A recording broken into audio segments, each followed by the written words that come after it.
ज्ञान कथा पार्ट 2 23 दिसंबर। लिविंग ना सीखना महाभारत करवाता है। अगर आप इतना भी समझ लो, आज क्या हो रहा है, विस्तारवादी सोच, एक्चुअली विस्तारवादी सोच नहीं है, वो सोच है कि आर्ट ऑफ लिविंग सीखना है हमें भाई, और दुनिया छोड़नी है हमें। सबको पता है कि दुनिया पेट से अगर बाहर नहीं निकलोगे तो आप जीवित रहोगे क्या? आप भी मरोगे, वो भी मरेगी।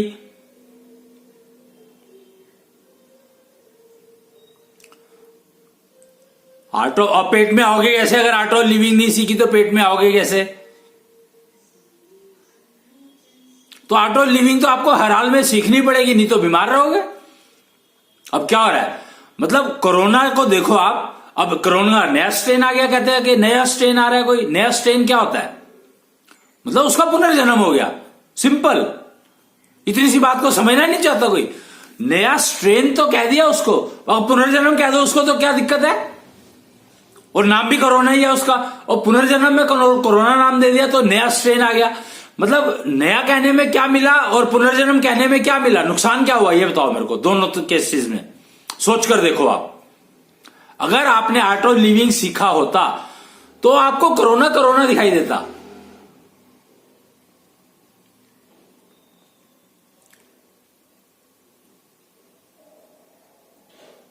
और उसको अपने कोरोना का ही नया स्ट्रेन बताया, नया नाम क्यों नहीं दिया? क्यों आपका नाम खत्म हो गया क्या?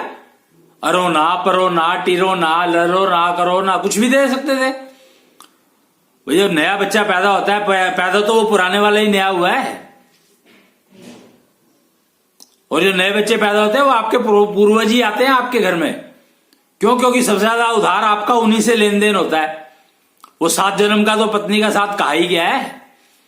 मानना नहीं चाहता कोई भाई, मरमा को मानना इसलिए नहीं चाहता क्योंकि इस जन्म में 4 पत्नियां रखी हुई थी। ये पत्नी किसको कहते हैं पता ही नहीं है, पत्नी का मतलब क्या होता है।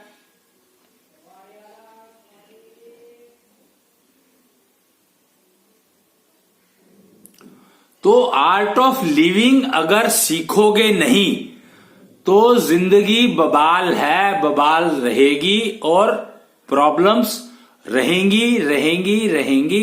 कोई हल नहीं है। बीमार रहोगे, समस्याओं में घिरे रहोगे, वो ट्रबल शूट होंगी नहीं कभी भी। अगर एक ट्रबल शूट होती दिख रही होगी और तीसरी 4, 5, 6 साथ में लेकर आएगी। वो बीमारी की रिकवरी 10 प्रॉब्लम्स को साथ लेकर आएगी, जिसको साइड इफेक्ट आ जाता है। मेन इफेक्ट 1 और साइड इफेक्ट 1000।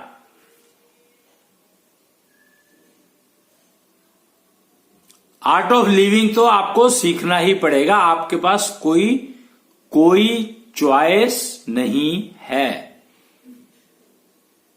किसी भी कंडीशन में, है ही नहीं। और निश्चलता का पसारा चल रहा है, निश्चलिज्म का काम चल रहा है। निश्चलिज्म यानी निश्चलता का पसारा पे काम चल रहा है। और एक्चुअली सारी दुनिया चाहती है निश्चल होना, पर निश्चल शब्द का मतलब नहीं पता किसी को।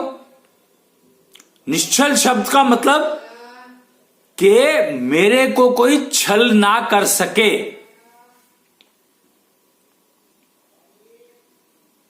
निश्चल का मतलब ये नहीं कि मैं किसी के साथ छल ना करूं, वो तो बात की बात है। पहला पॉइंट है कि मेरे से कोई छल ना कर सके। मैं अपने आप को, अपने अंदर इतनी तो कैपेबिलिटी पैदा कर लूं कि मेरे से कोई छल ना कर सके। और फीमेल्स को 6 सेंस दी गई है, और ये सारा सिलसिला फीमेल्स के अराउंड है।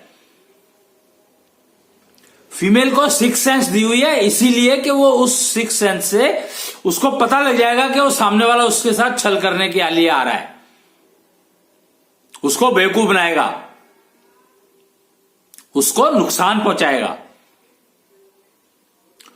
भगवान एनर्जी जो है वो 6 सेंस भगवान एनर्जी से चलती है।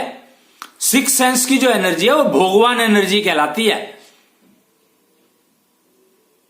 6 सेंस आज जो मरे बराबर है लोगों की, और लड़कियों की, ये लड़कियों में होती है, कन्याओं में होती है, औरतों में होती है, फीमेल्स में होती है, जेंडर फीमेल जेंडर में होती है। और उसकी एनर्जी जो है वो भगवान एनर्जी कहलाती है। अब अगर आपकी भगवान एनर्जी पुअर है तो आप ये समझ लो कि आपकी सिक्स सेंस मरी हुई है। वो तो आपको भगवान एनर्जी तो मेंटेन करनी पड़ेगी, और वो होती है हवा से। एशले एनर्जी है हवा और वायु, उसमें हवा का उपयोग होता है, और कुछ भजनों का उपयोग होता है। भजन मतलब हार्ट बीट मॉड्यूलेशन टेक्नोलॉजी का उपयोग होता है। सिक्स सेंस मन की आंख में छुपी होती है। मन की आंख, और उसके अंदर बंद होती है सिक्स सेंस। और मन की आंख खुलती है तो सिक्स सेंस जागती है। मतलब एनर्जी, भगवान एनर्जी जब मेंटेन होने लगती है, जनरेट होने लगती है, पैदा होती तो है ही, भगवान एनर्जी सब में होती है, पर आंख खोलने के लिए जो जितनी एनर्जी चाहिए वो मिनिमम थ्रेशोल्ड वो तो चाहिए ही चाहिए ना। वो कहां से आएगा? तो भगवान एनर्जी आपको जनरेट खुद करनी पड़ती है। फिर जब आपकी मन की आंख खुलती है, सिक्स सेंस जागृत होती है, फिर आपको समझ में आने लगता है कि सामने वाला जो आ रहा है मेरे को नुकसान तो नहीं पहुंचाएगा। फिर आपके साथ होने वाले छल से आप खुद को बचा सकते हो। क्राइम अगेंस्ट वुमेन सबसे बड़ी समस्या है आज की तारीख में, क्राइम अगेंस्ट वुमेन। और उसका मात्र कारण है भगवान एनर्जी का पुअर होना, मन की आंख का ना खुलना, और भगवान एनर्जी के बारे में पता नहीं, मन की आंख का खुला नहीं, तो वो मेंटेन कैसे होगी, सिक्स सेंस जगेगी कैसे, मेंटेन कैसे होगी। अगर वुमेन, क्राइम अगेंस्ट वुमेन से बचना है, छुटकारा पाना है, तो आपके पास कोई हल नहीं है। अज्ञान कथा सुनो, आर्ट ऑफ लिविंग सीखो, सिक्स सेंस यानी मन की आंख खोलो, सिक्स सेंस जगाओ, भगवान एनर्जी मेंटेन करो, और फिर देखो आप जिंदगी का कमाल। बहुत सारे सेंटर लगे हुए हैं आर्ट ऑफ लिविंग सिखाने वाले, निष्ठा योग सेंटर्स जितने भी हैं, सिमालवर थेरेपी सेंटर्स, कॉन्जलियला थेरेपी यूज होती है इसके अंदर, कॉन्जलियला थेरेपी, कॉन्जलियला नेचुरोथेरेपी और कॉन्जलियला नेचुरोपैथी। ये सब चीजें मन की आंख और सिक्स सेंस और भगवान एनर्जी, कॉन्जलियला नेचुरोथेरेपी, कॉन्जलियला पैथी, नेचुरोपैथी। क्या क्या बताया मैंने? अब आपको पता तो लग ही गया है। सिक्स सेंस मैंने बताई, मन की आंख मैंने बताई, भगवान एनर्जी मैंने बताई, और इनके लिए कॉन्जलियला नेचुरोथेरेपी मैंने बताई, कॉन्जलियला नेचुरोपैथी मैंने बताई, और आर्ट ऑफ लिविंग। बहुत बहुत बहुत बहुत इंपॉर्टेंट है to protect, to kill, to eliminate crime against women. बहुत बहुत जरूरी है कि crime against women has to be eliminated from universe, galaxies and all planets like earth minimum. ये बहुत बहुत आवश्यक है, बहुत जरूरी है, आह्वान है, कॉल है, कॉल बाय ऑल, पुरुष जगत की कॉल है। मैं इसको पुरुष जगत की कॉल कहूंगा। पुरुष जगत की कॉल है ये कि फीमेल अपने आप को, अपनी सिक्स सेंस को जागृत करे, नहीं तो हम तुम्हारे से शादी नहीं करेंगे। अगर पुरुष ये बात समझ ले, और वो तभी एक्चुअली समझ में भी तभी आएगी जब पुरुष आर्ट ऑफ लिविंग सीखेगा। और कन्याओं को इंश्योर करना है कि जब शादी के लिए लड़का आ रहा है और जब आप वरमाला डालती हो तो उससे पहले उससे ये सवाल पूछो कि क्या तुमने अपने घर में बोल के आए हो कि मैं अपना घर छोड़कर जा रहा हूं तब मैं इसको लेकर आऊंगा। ये सवाल लड़की को या लड़की की मां को, वैसे लड़की को ही पूछना चाहिए पर चलो लड़की को नहीं तो लड़की की मां को, लड़की को पूछना चाहिए वरमाला डालने से पहले। लड़के से पूछे कि तुम मुझे लेने आए हो तो क्या अपना घर छोड़कर आए हो कि नहीं। अगर ये सवाल 2 सवाल करने लग जाओ, लड़कियां अगर करने लग जाए लड़कों से, तो गारंटी है, एश्योर्ड है कि वो लड़की अपने जहां जा रही है, अपने घर को, जो पहले था उसका घर और अब जहां जा रही है, वो दोनों के अंदर इतना अच्छा तालमेल रहेगा, इतना बढ़िया वो रहेगा कि स्वर्ग की वाइब्रेशंस दोनों घरों में आने लगेंगी, पहले ससुराल में फिर मायके में। ये पक्की बात है। ये देखो, नेचर के नियम को हम नहीं कुछ कर सकते, नेचर के नियम हम समझ सकते हैं, बता सकते हैं, पर law of nature we can't change. Nature change कर सकती है, नेचर जो भी करेगी वो नेचर की प्रॉब्लम है, हमारी नहीं है। भूकंप आता है तो नेचर लेके आती है,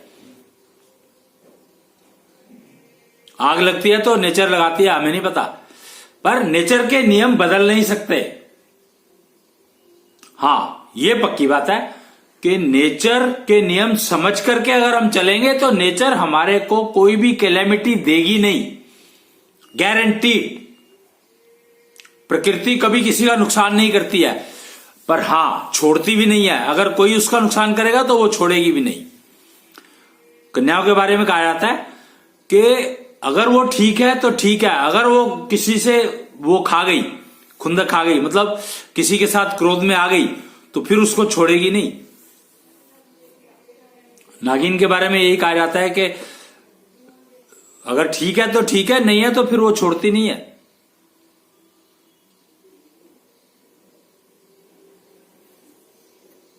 और मिसयूज करना, जो मिसयूज करता है उसको कई गुना ज्यादा नुकसान देता है जिसका मिसयूज होता है उसके कंपैरिजन में।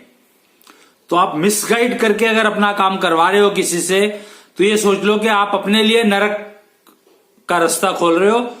वो तो नरक में जाएगा या नहीं जाएगा पता नहीं, पर आप पक्का जाओगे। तो आपने किसी को मिसगाइड किया और उसने वो काम नहीं किया तो उसको तो नुकसान नहीं हुआ, पर आपने तो मिसगाइड किया तो आपको तो जो नुकसान होना था वो हो ही गया।